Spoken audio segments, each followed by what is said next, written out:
तो hello guys, welcome back to my new blog. और आज शुरुआत करते हैं एक और न्यू पॉडकास्ट की। और आज हमारे साथ पॉडकास्ट में है मेरे मामा जी का लड़का, मेरा भाई, जिसने इस साल 10th क्लास पास की है। और ये अपने बारे में अब अपना इंटरव्यू देगा और आपको आगे के बारे में बताएगा। चलो अपना परिचय दीजिए सर। तो जैसा कि आप जानते हैं कि मेरा नाम कार्तिक है और मेरे पिताजी का नाम श्री रविंद्र कुमार जी है और मेरी माता जी का नाम श्रीमती अंजलि देवी जी है। और मैं नैना जनता इंटर कॉलेज महंगी सहारनपुर में पढ़ता हूँ। और मैंने अभी 2026 में कक्षा 10 में 92% मार्क्स पाए हैं और मैं बहुत खुश हूँ। ओके, चलो जैसे आप जानते हैं कि इन्होंने अभी इसी बार 10th क्लास में 92% मार्क्स अचीव किए हैं।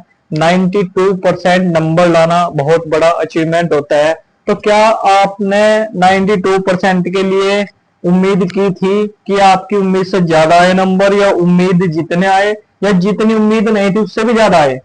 तो मैंने पहले से ही ठान रखा था कि 90 से तो पार जाना है, क्योंकि कई लोग कहते थे कि 90 से पार नहीं जाएगा, 90 से पार कोई कोई जाता है। ये तो तो होता रहता है, मगर आपने अपने मन में क्या विचारधारा लेके चले थे? मन में तो मेरे यही था कि 90 से तो पार जाना है। और अच्छा, फिर आपको मैं लगता 90 था, से 92 तक 92% आ गए।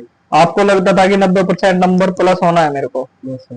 तो जैसा आपका रिजल्ट आया, आपने रिजल्ट देखा 92%, तो क्या आप 92% में मतलब सेटिस्फेक्शन है, या आपको ये लगता है कि मैं जितनी मैंने मेहनत की कि उसके अकॉर्डिंग मेरे मार्क्स कम आए, या पूरे आए, या जितनी आपने मेहनत करी उतना आपको श्रेय मिल गया?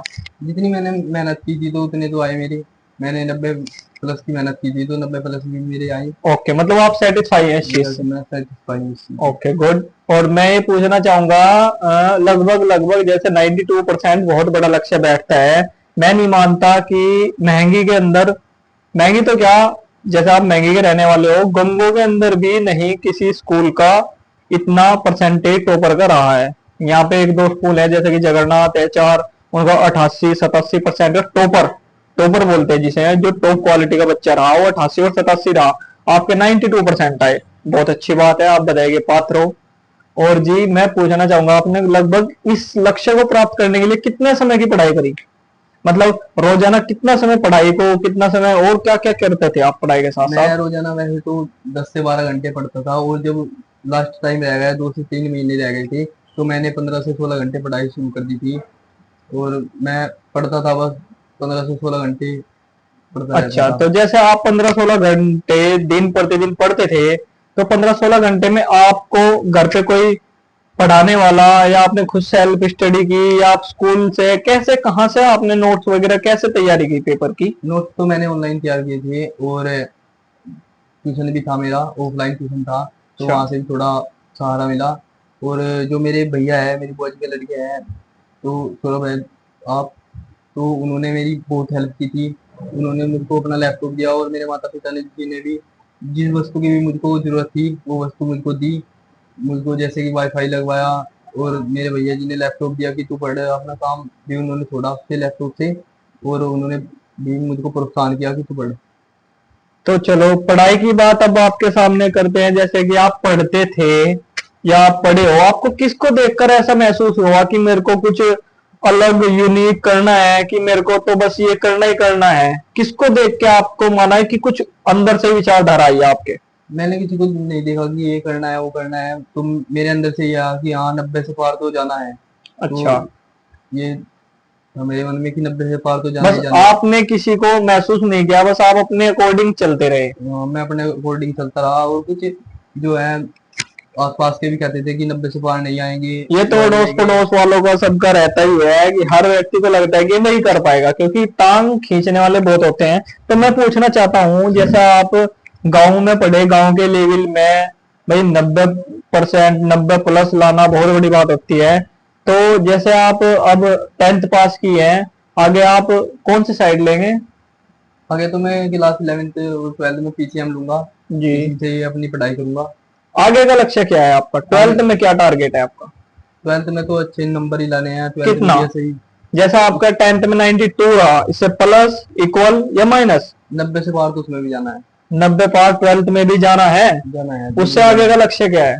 उससे आगे का लक्ष्य तो मैं नहीं बता सकता, क्योंकि जब होगा तो सब देख ही लेंगे। अच्छा, तो मतलब आपका कहने का ये है कि सफलता प्राप्त होने के बाद खुद पता लग जाएगा है। खुद पता चल जाएगा, वो मैं अभी अपने चलो सेटिंग्स कोई ही में बात नहीं, करूंगा सेटिंग। प्राइवेसी भी रहनी चाहिए, अच्छी बात है, गुड।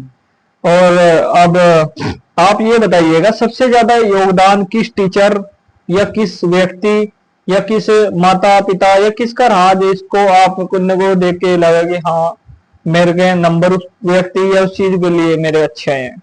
मेरे सबसे ज्यादा माता पिता ने प्रोत्साहन किया, उनको जिस वस्तु की भी जरूरत थी वो वस्तु दी। और दूसरा मेरे भाई जो है, बुआ जी के लड़के सौरभ, तो उन्होंने भी मुझको बहुत प्रोत्साहन दिया। अगर वो अपना लैपटॉप ना देते मुझको तो शायद मैं 92 तक पहुंचता, 92 अच्छा, तो अब 92 मेरा तक कहने का पहुंचता। मतलब ये है, आप 92% नंबर लाने के पीछे ऑनलाइन स्टडी का कहीं ना कहीं बहुत बड़ा श्रेय है। तो सर मैं ऑनलाइन स्टडी का बहुत धन्यवाद करता हूँ। बहुत आपके जो नंबर आए हैं वो कहने का मतलब ये है, ऑनलाइन स्टडी करके आप ज्यादा सफलता प्राप्त मिली आपको। चीजें ऑनलाइन स्टडी करके ज्यादा सफलता प्राप्त हुई।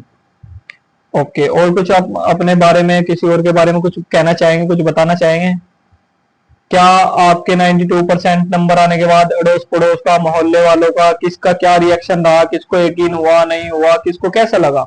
सबका यही रिएक्शन था कि हाँ बहुत पढ़ता था, 90 से पार आ गए। जो पहले वो कहते थे कि 90 से तक नहीं जाएगा, वो भी कहने लगे कि हाँ 90 से तो बाद में जब रिजल्ट आया तो वे भी कहने लगे कि हाँ 90 से पार तो जाना ही था। रिजल्ट के टाइम पे कैसी हेजिटेशन थी, आपको क्या लगता था क्या मैं कुछ हो सकता है? मैं बहुत खुश हुआ, जैसे कि बहुत खुश हुआ मैं जब रिजल्ट देखा मैंने कि 90 से पार तो चले गए। तो उस समय की खुशी तो लगी थी। तो मेरे माता पिता भी, आस पड़ोस उससे के भी पहले बहुत तो, खुश हुए। रिजल्ट आने से पहले तो घबराहट बनी होगी। उससे पहले तो घबराहट सभी को होती है, थोड़ी बहुत ही तो होती है कि क्या रहेगा क्या नहीं रहेगा, क्योंकि पूरा साल लगा हुआ होता है। जी जी। तो आपने, जैसे मैथ सब्जेक्ट होता है, हिंदी, इंग्लिश, मैथ, विज्ञान, समाज, तो आपने किस विषयों को लेकर आप ज्यादा एक्टिव रहे?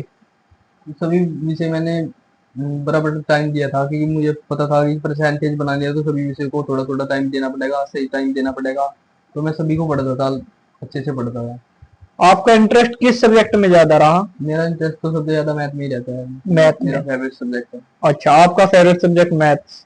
तो आपने मैथ्स में कितने नंबर अचीव किए इस बार? अब की बार में 100 में से 93 नंबर मैथ में पाए। 100 में से 93, वेरी गुड, बहुत अच्छा रिजल्ट। चलो, ओके। तो कार्तिक जी, जैसे आपके 92 परसेंटेज आई है, तो आपके माता पिता का क्या रिएक्शन रहा?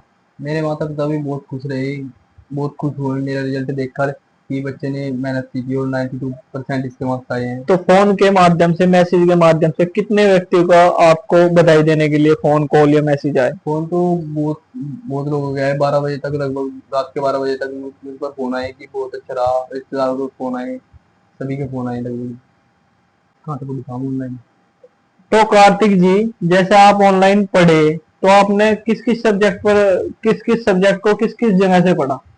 मैंने सभी सब्जेक्ट लगभग ज्ञानोदय के गुरु जी से ही पढ़े, क्योंकि वे अच्छा पढ़ाते हैं, एकदम बेस्ट पढ़ाते हैं। तो वहीं से ही मैंने नोट्स बनाए, वहीं से ही सब कुछ तैयारी हुई। तो आप ऑनलाइन के माध्यम से जैसे पढ़े हैं, तो आपने अनसोल्ड वगैरह भी कुछ सोल्व किए हैं या फिर ऑनलाइन का सारा? नहीं, मैंने 5 साल तक के अनसोल्ड पेपर भी सोल्व किए थे। और जो ज्ञानोदय जी की क्लास रहती थी वो सब देखी है मैंने। कंटिन्यू? कंटिन्यू देखी है। ओके, तो जैसे आप बता रहे थे अभी 14, 15, 16, 18 घंटे मैंने पढ़ाई की है, तो फिर तो आपका बाहर आना जाना, घूमना, रिश्तेदारियों में, ब्याह शादी में जाना सब बंद होगा? हाँ, मैं कहीं पे भी नहीं जाता था। और घर वाले भी कहते थे कि शादी है वहाँ वहाँ चला जा, तो मैं वहाँ पे भी नहीं जाता था। और जब मेरी छुट्टी थी 1 महीने की, वो जून जुलाई में पड़ती है, गर्मियों की छुट्टी पड़ती है, तो उसमें भी मैं कहीं पे भी नहीं गया था। लाइब्रेरी ज्वाइन की थी तो उस समय भी मैं पढ़ ही रहा था। तो चलिए, आपके हम आपके उज्जवल भविष्य की कामना करते हैं। तो धन्यवाद भाई साहब, इन ये कार्तिक प्रजापति जी और मैं सौरभ आपसे विदा लेता हूँ, धन्यवाद। धन्यवाद ओके। आपको।